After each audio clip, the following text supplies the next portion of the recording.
വയനാട് ദുരന്തവുമായി ബന്ധപ്പെട്ട് കേന്ദ്ര സഹായം തെരഞ്ഞെടുപ്പ് നേട്ടത്തിനായി മറച്ചുവെച്ചെന്ന മുൻ കേന്ദ്രമന്ത്രി വി മുരളീധരൻ.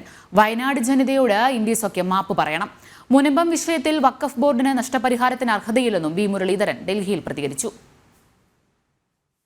കേന്ദ്ര സംഘം വയനാട് സന്ദർശിച്ചതിന് ശേഷം നവംബർ 16-ാം തീയതി ഉന്നതാധികാര സമിതി ചേർന്ന്